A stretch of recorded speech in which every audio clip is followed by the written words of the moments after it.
Assalamualaikum warahmatullahi wabarakatuh. Alhamdulillah, sahabat-sahabatku semuanya, kita berjumpa lagi tentang sejarah Nabi atau kehidupan Rasulullah SAW.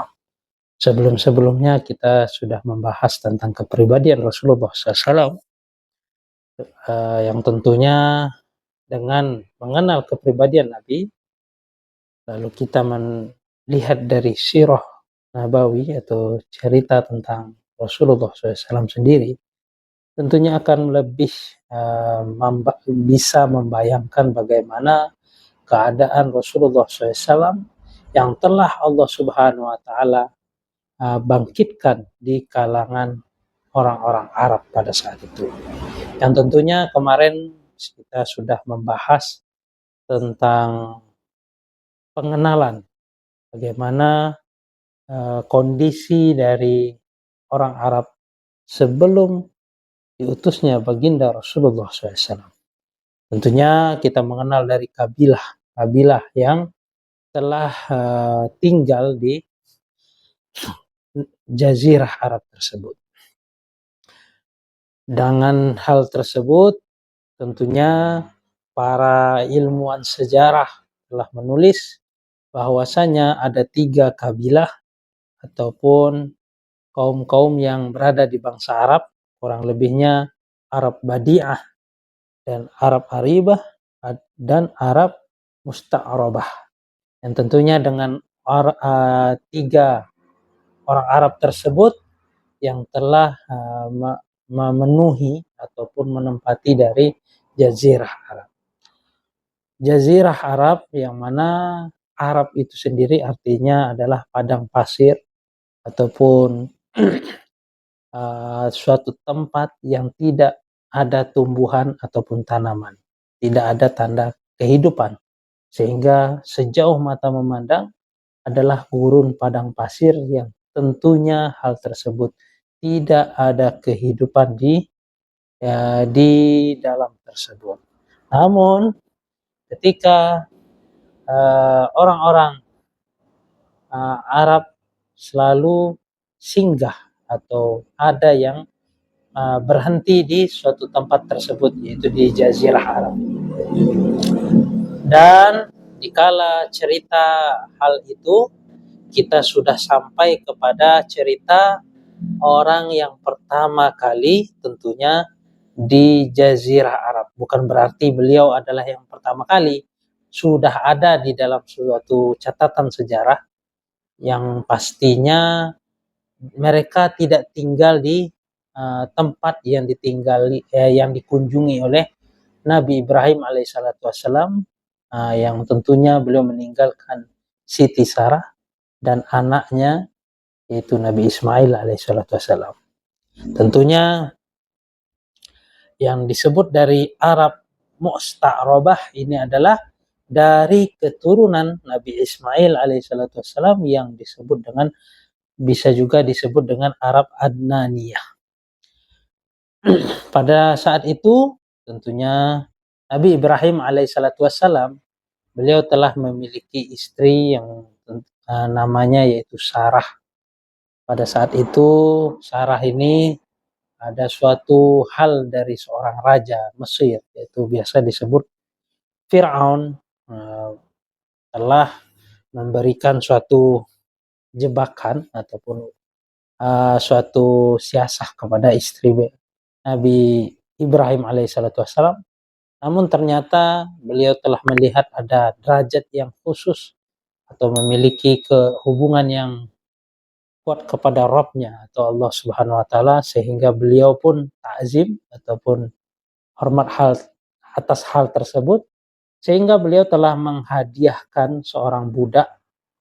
Tentunya di sini entah budak ataupun anak, yang tentunya pada saat ini beliau adalah ibundanya Ismail alaihissalam, yaitu Siti Hajar. Itu adalah hadiah dari Raja Mesir, yaitu disebut dengan Fir'aun kurang lebihnya. Pada saat itu Nabi Ibrahim alaihissalam tentunya tinggalnya di Palestina, kurang lebihnya tinggal di Palestina. Dan pada saat itu pun karena Hajar tidak memiliki anak, sudah tidak kunjung lama beliau tidak memiliki anak. Dan ketika menikahi Siti Hajar, beliau telah diberi anugerah anak, yaitu Nabi Ismail alaihissalam. Dengan hal tersebut telah mengacu kepada hal yang biasa dimiliki oleh seorang wanita, kecemburuan yang tentunya karena dia diberikan suatu amanah yaitu anak. Sehingga Nabi Ibrahim alaihissalam pun telah mendapatkan suatu perintah dari Allah Subhanahu wa taala, yang mana perintah tersebut berhijrah ke tanah Mekah saat ini. Pada saat itu tentunya Nabi Ibrahim alaihissalam pun diperintahkan untuk meninggalkan Siti Hajar di tanah tandus tersebut, tanah yang tidak ada kehidupan, bersama Ismail. Namun karena keyakinan beliau ini adalah suatu perintah dari Allah, tentu ada rahasia di dalam suatu perintah tersebut, sehingga apa yang terjadi ketika sudah habisnya pembekalan ataupun air minum untuk kehidupan, sehingga Siti Hajar ini mencari, saat ini kita lakukan yaitu Safa Marwa, itu juga tentunya begitulah kurang lebihnya Siti Hajar mencari dari kehidupan yaitu air. Namun Allah Subhanahu wa taala telah memberi suatu mukjizat kepada Nabi Ismail alaihissalam yang telah memunculkan mata air yang disebut dengan air Zam-Zam di ampasan kaki beliau. Nah, saat ini masih bisa kita nikmati jika kita pergi ke Mekah Al-Mukarramah dalam menunaikan haji maupun umroh. Maka dari kisah-kisah ini bisa kita petik hal tersebut yang memancing dari kabilah-kabilah yang berada di pinggir-pinggiran Mekah Al-Mukarramah tentunya untuk mendatangi dari tempat mata air tersebut. Di mata air tersebut adalah didatangi oleh orang-orang pada saat itu untuk kehidupan dan hewan ternak mereka. Wallahu a'lam. Kurang lebihnya demikian. Dan pada saat itu juga Nabi Ismail alaihissalam telah banyak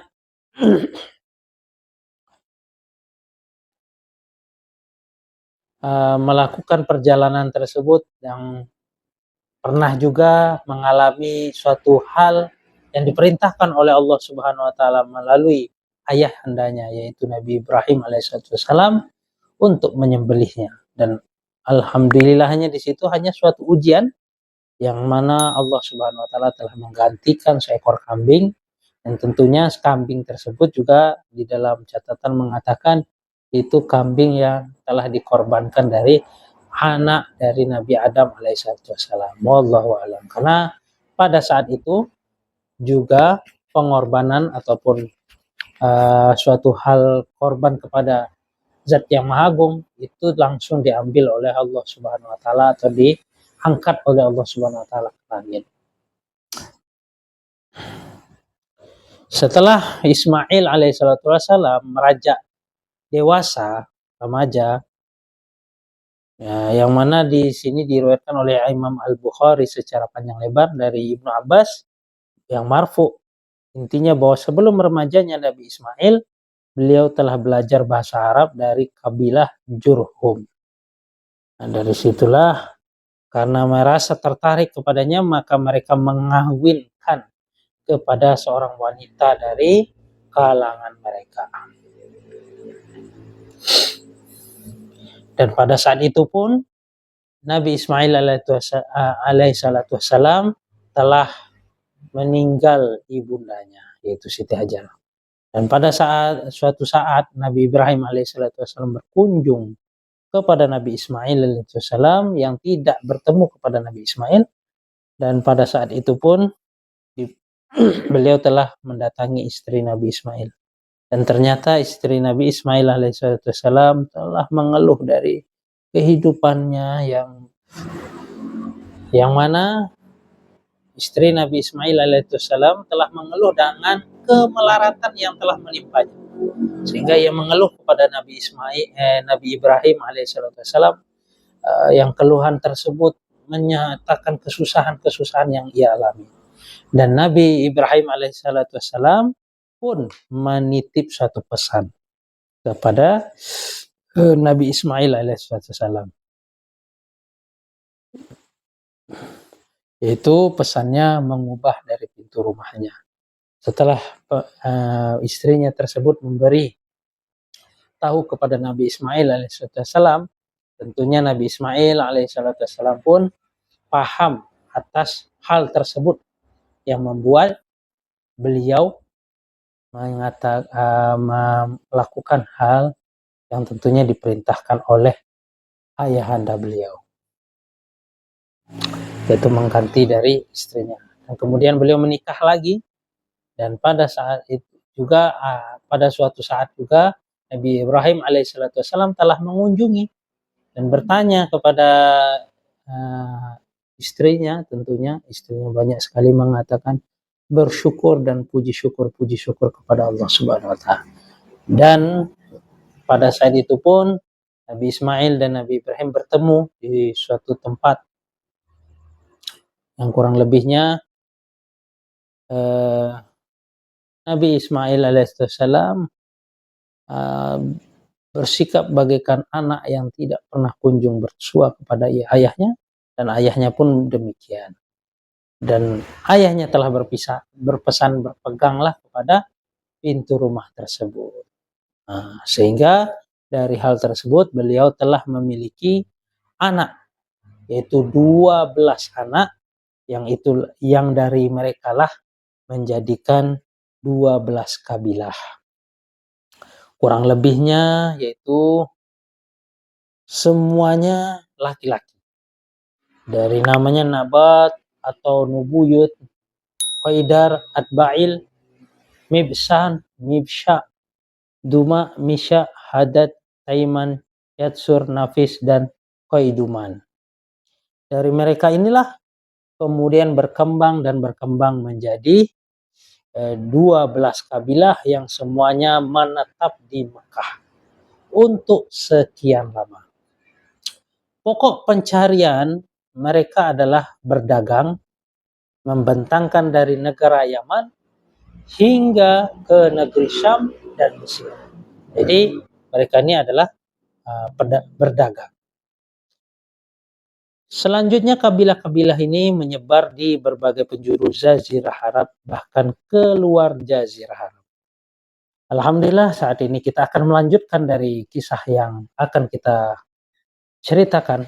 Yang sebelumnya kurang lebihnya cerita demikian. Sekarang kita akan melanjutkan. Tentunya dengan hal tersebut kita meminta kepada Allah Subhanahu wa taala dari keberkahan cerita ini dengan surat yang mulia Al-Fatihah. A'udzubillahi minasyaitonir rajim.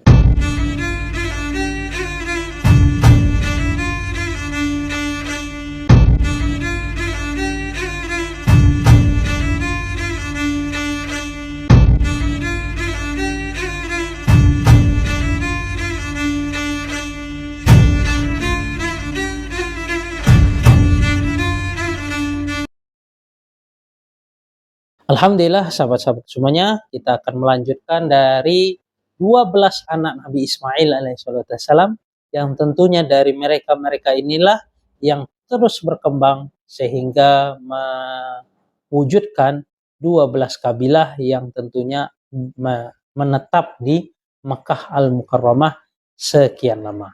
Dan pokok pencarian mereka pun itu dari berdagang, membentang dari negeri Yaman sebagai di negeri Syam dan Mesir. Selanjutnya kabilah-kabilah ini menyebar di berbagai penjuru jazirah dan bahkan keluar Jazirah Arab. Seiring dengan perjalanan waktu, keadaan mereka pun tidak lagi terdeteksi ataupun tidak bisa diakuratkan betul, kecuali anak dari keturunan Nabat dan Khaidar.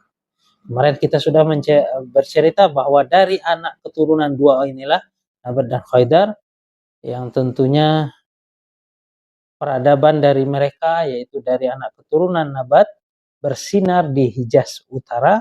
Mereka mampu mendirikan pemerintahan yang kuat dan menguasai daerah-daerah sekitarnya dan menjadi Al-Bata sebagai ibu kotanya. Tidak seorang pun berani musuh untuk mereka hingga datanglah pasukan Romawi yang menindas mereka. Setelah melakukan penyelidikan dan mendalami penelitian yang akurat, Syed Sulaiman An-Nadwi menegaskan bahwa raja-raja keturunan Ghaisan termaksud Aus, Kharaj bukan berasal dari keturunan Khotan, akan tetapi keturunan Nabat, yaitu anak dari Nabi Ismail alaihissalam. Sedangkan anak keturunan Khaidar bin Ismail tetap menetap di Makkah Al-Mukarramah, dan beliau telah beranak pinak di sana hingga menurunkan Adnan, anaknya Ma'ad. Dari dialah di keturunan Adnaniyah masih bisa dipertahankan keberadaannya. Adnan adalah kakek ke-22 dalam silsilah keturunan Nabi Shallallahu Alaihi Wasallam, yaitu baginda Rasulullah SAW. Diriwayatkan bahwa jika beliau menyebut nasab dan sampai kepada Adnan, maka beliau berhenti dan beliau pun bersabda. Ya, maksudnya Rasulullah SAW menyampaikan nasab-nasabnya ketika sudah sampai kepada Adnan, beliau pun berhenti dan beliau bersabda, para ahli silsilah nasab banyak yang mendustakan.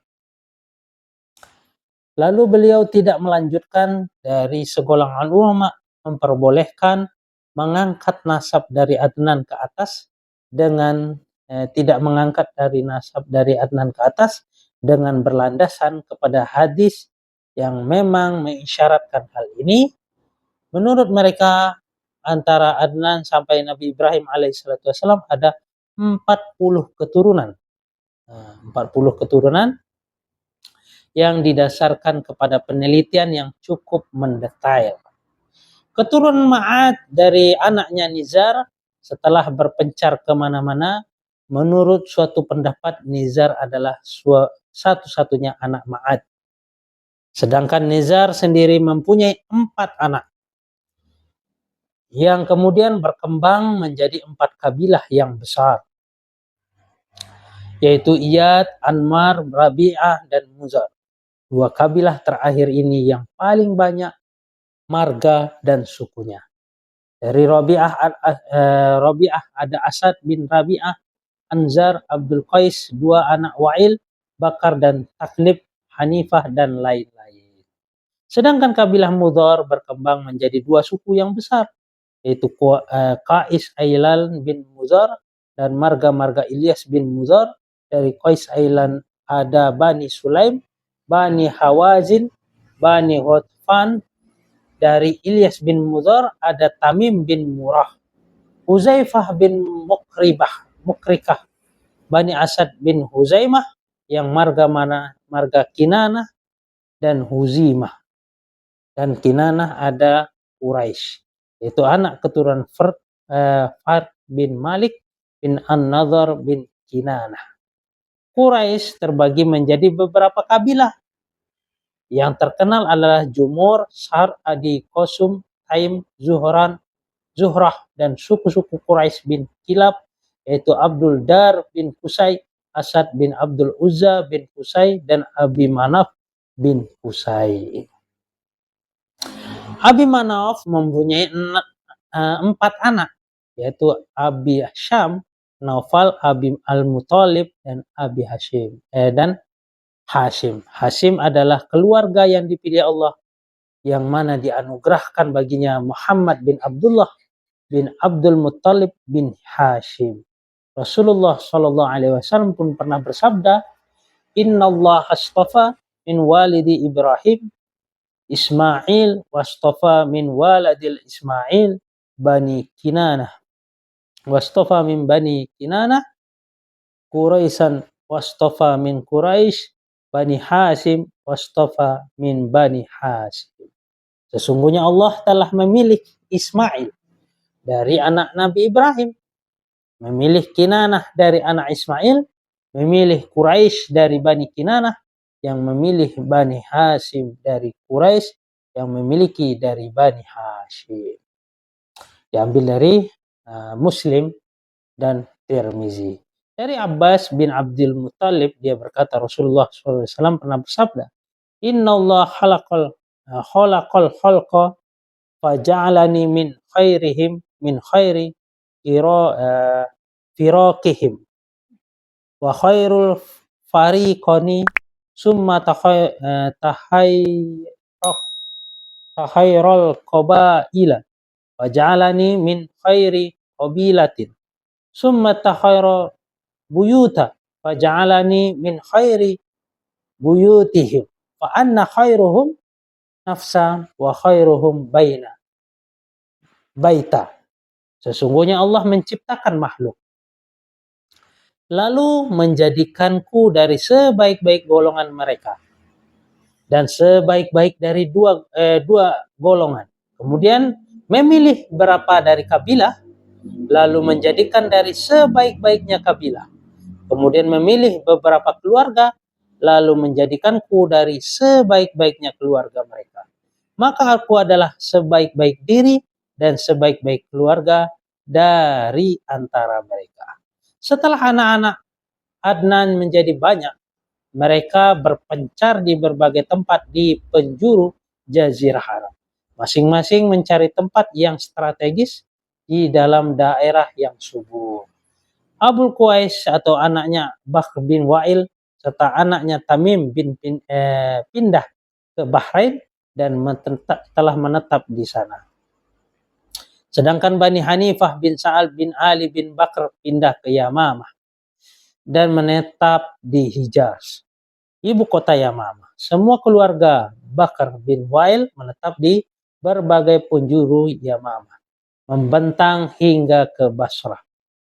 Taghlib menetapkan di Jazirah Efrat dan sebagai anak keturunan bergabung dengan Bakr, Bani Tamim menetap di Basrah.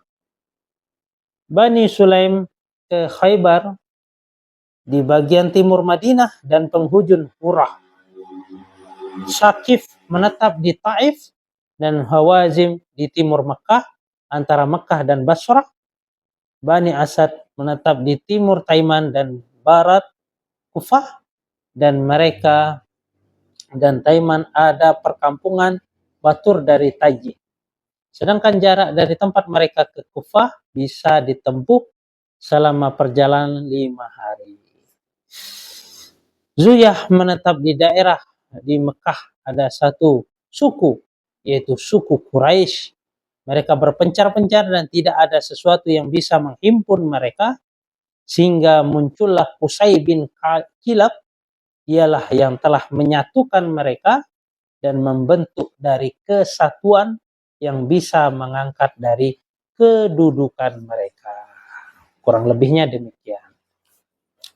Tentunya hal tersebut telah banyak sekali dari keturunan Nabi Ismail, yang mana 12 anak tersebut telah memberikan keturunan-keturunan dari mereka lah, mewujudkan dari suku-suku yang besar, ataupun dikatakan menjadikan 12 kabilah, yang tentunya dengan hal tersebut mereka telah menyebar begitu banyak ke berbagai tempat. Dan suku Quraisy terpecah, disebut di sini juga mereka telah disatukan oleh dan dibentuk dari kesatuannya oleh Qusay bin Kilab, disatukan oleh Qusay bin Kilab. Kurang lebihnya demikian. Untuk kita lebih mendalam lagi, kenapa kok kita harus mengenal, supaya kita tahu kondisi dari orang-orang Arab sebelum wujudnya Allah Subhanahu wa taala telah mengutus seorang yang mulia, yaitu baginda Rasulullah sallallahu alaihi wasallam. Dan tentunya dari keturunan beliau pun sudah Allah jaga dari keturunan yang terbaik, kabilah yang terbaik, orang yang terbaik, sehingga Allah pilihlah baginda Nabi Muhammad sallallahu alaihi wasallam. Kekuasaan dan imarah di kalangan bangsa Arab. Selagi kita hendak membicarakan masalah kekuasaan di kalangan bangsa Arab, sebelum Islam, maksudnya sebelum Islam ada di situ, sebelum diangkatnya Rasulullah SAW menjadi pembawa agama Islam, berarti kita harus membuat miniatur dari sejarah, yaitu pemerintahan, imarah ataupun keemaratan, agama dan kepercayaan di kalangan dari bangsa Arab, agar lebih mudahnya bagi kita untuk memahami dari kondisi eksternal ataupun kemunculan dari Islam itu sendiri. Para penguasa Jazirah Arab kalatnya terbit matahari Islam bisa dibagi yaitu menjadi dua bagian. Yang pertama yaitu raja-raja yang tentunya mereka mempunyai mahkota, akan tetapi pada hakikatnya mereka tidaklah bisa merdeka dan berdiri sendiri. Yang kedua adalah para pemimpin. Para pemimpin dari pemuka kabilah ataupun suku yang memiliki kekuasaan dan hak-hak yang tentunya istimewa seperti kekuasaannya para raja. Mayoritas di antara mereka memiliki kebebasan tersendiri. Bahkan boleh jadi sebagian di antara mereka mempunyai subordinasi layaknya seorang raja yang mengenai dari mahkota. Raja-raja di Yaman. Suku-suku terdahulu yang dikenal di Yaman dari kalangan Arab yaitu Aribah adalah kaum Saba. Mereka bisa diketahui lewat penemuan fosil Aurs yang hidup 20 abad sebelum Masehi. Puncak peradaban dan pengaruh kekuasaan mereka dimulai pada 11 tahun sebelum Masehi. Perkembangan mereka bisa dibagi menurut tahapan-tahapan berikut ini.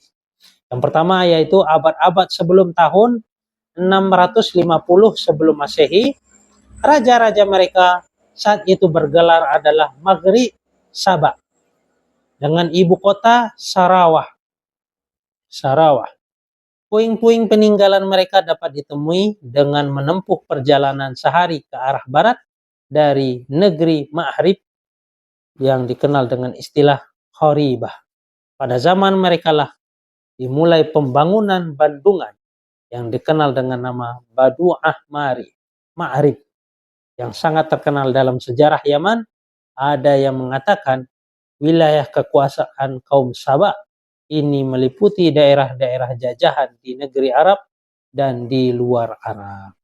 Yang kedua, sejak tahun 650 sebelum Masehi hingga tahun 1110 sebelum Masehi, pada masa-masa mereka meninggalkan gelar Ma'rib dan hanya dikenali dengan raja-raja Sabah. Mereka menjadi Ma'rib sebagai ibu kota, sebagai ganti dari Sarawak.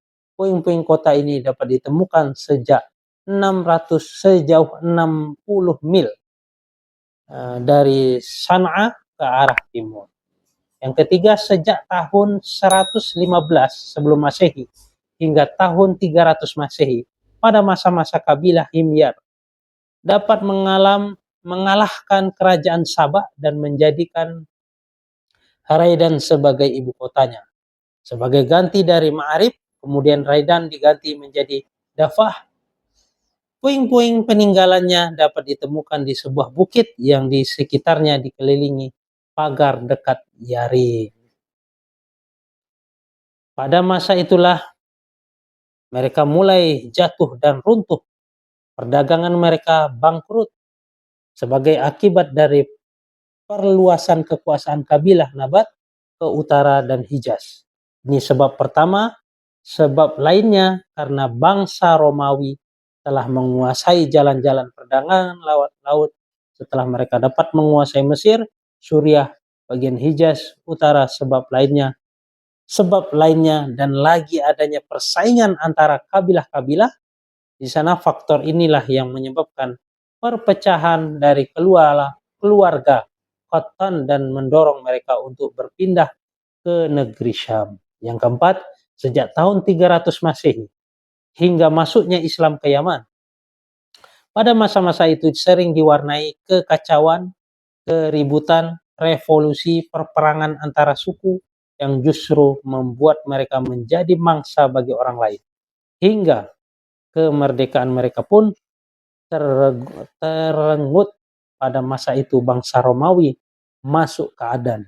Atas bantuan bangsa Romawi pula, orang-orang Habasyah bisa merebut Yaman pada awal tahun 340 Masehi, yang justru disibukkan dari persaingan antara kabilah Hamdan dan Himyar. Penjajahan mereka berlangsung hingga tahun 378 Masehi.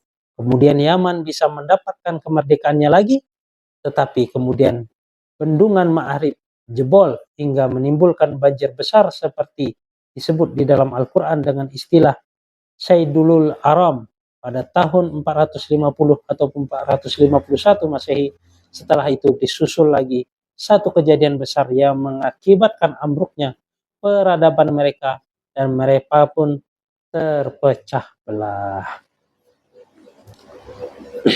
Ini baru kita menceritakan tentang kerajaan Yaman pada saat itu.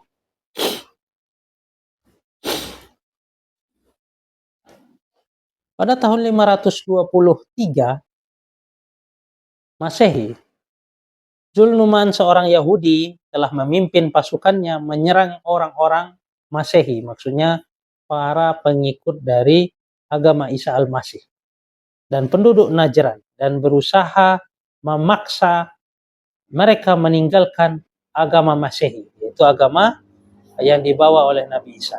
Karena mereka menolak, maka Zulnuwas membuat parit-parit besar yang di dalamnya dinyalakan olehnya, yaitu api. Lalu mereka melempar ke dalamnya dengan hidup-hidup. Maksudnya ke dalamnya orang tadi dilempar ke dalam api dengan hidup-hidup. Sebagaimana yang diisyaratkan di dalam Al-Quran dan surat Al-Buruj. Kejadian ini membakar dendam di hati orang-orang Nasrani dan mendorong mereka untuk memperluas daerah kekuasaan dan penaklukan yang dimonitori Imperium Romawi yang menguasai negeri Arab. Karena pada itu Romawi mendukung dari hal tersebut. Dari orang Masehi, maksudnya orang dari Nabi Isa alaihissalam. Mereka bekerja sama dengan orang-orang Habasyah dan menyiapkan armada laut. Ada 70.000 pasukan dari penduduk Habasyah yang turun dan mereka menguasai Yaman untuk 2 kalinya. Yang dikomandoi Aryah pada tahun 525 Masehi. Aryah bercokol di sana hingga dia dibunuh Abraham, anak buahnya sendiri. Dan dia menggantikan kedudukan Aryat di Yaman setelah meminta restu raja di Habasyah. Abraham ini pun dia mengarahkan pasukannya untuk menghancurkan Ka'bah yang dikenal dengan pasukan penunggang gajah Abraham. Setelah peristiwa pasukan gajah ini, penduduk Yaman meminta bantuan kepada orang-orang Persia. Dengan kerjasama inilah mereka bisa mengusir orang-orang Habasyah dari Yaman hingga mereka memperoleh kemerdekaannya. Pada tahun 575 Masehi, yang dipimpin Ma'adin Yakrib bin Sa'id Ziyan Yazan al-Himyari. Kemudian mereka mengangkat menjadi raja di sana. Ma'adin Yakub masih mempertahankan sejumlah orang dari penduduk Habasyah sebagai pengawal yang lalu menyertai prosesinya, yang justru menjadi bumerang baginya. Suatu hari mereka bisa membunuhnya. Dengan kematian pupuslah sudah dinasti raja dari keluarga Ziyazan. Setelah itu Kisrah mengangkat penguasa dari bangsa Persia dan Sin'ah yang menjadikan Yaman sebagai salah satu wilayah kekuasaan Persia. Beberapa pemimpin dari bangsa Persia silih berganti menguasai dari Yaman. Dan era kepemimpinan mereka pun yang terakhir atas Yaman adalah Banzan, yang kemudian memeluk Islam pada tahun 638 Masehi. Dengan keislaman inilah berakhirlah sudah kekuasaan bangsa Persia di negeri Yaman. Pada saatnya belum diutusnya Rasulullah SAW pun telah ada berdiri kerajaan-kerajaan pada saat itu. Tentunya kerajaan Romawi dan kerajaan Persia. Dan adapun kerajaan Persia sudah tidak ada lagi bekasnya. Dan Romawi tentunya masih ada dari bekas-bekas dari kerajaan Romawi. Alhamdulillah, begitulah dari peradaban-peradaban yang dialami sebelum adanya Rasulullah SAW. Dan bagaimana kondisinya, tentu kondisinya saat itu seringnya ada perselisihan, perperangan di antara suku dan ada di bawah naungan kerajaan. Bahkan Masehi tadi dari orang yang memahami agama Nasrani itu pun disokong dari Romawi. Wallahu alam. Demikian kurang lebihnya. Insyaallah berikutnya kita akan menceritakan raja-raja di Hira. Dan tentunya dengan hal tersebut kita akan lebih jelasnya atas perjalanan kehidupan Rasulullah SAW. Bagaimana Allah Subhanahu Wa Taala telah mewujudkan seorang manusia yang indah akhlaknya, telah bisa merubah dari suasana peradaban yang begitu tentunya banyak sekali yang tidak sesuai dengan akhlak yang indah, dan Rasulullah SAW telah membawa dengan hal tersebut kepada suatu manusia yang terbaik. Dan kita akan mengenal lebih baik ketika kita melihat sejarah yang tentunya dari situ kita bisa menilai dari akhlak dan kepribadian Rasulullah SAW sebelum kita membahas dari sejarah ini. Alhamdulillah, jika kalian merasa video saya ini bermanfaat, silahkan kalian tekan share, sebarkan sebanyak-banyaknya, dan like untuk mendukung dari video saya. Untuk mendapatkan notifikasi silahkan tekan subscribe. Wabillahi taufiq wal hidayah. Assalamualaikum warahmatullahi wabarakatuh.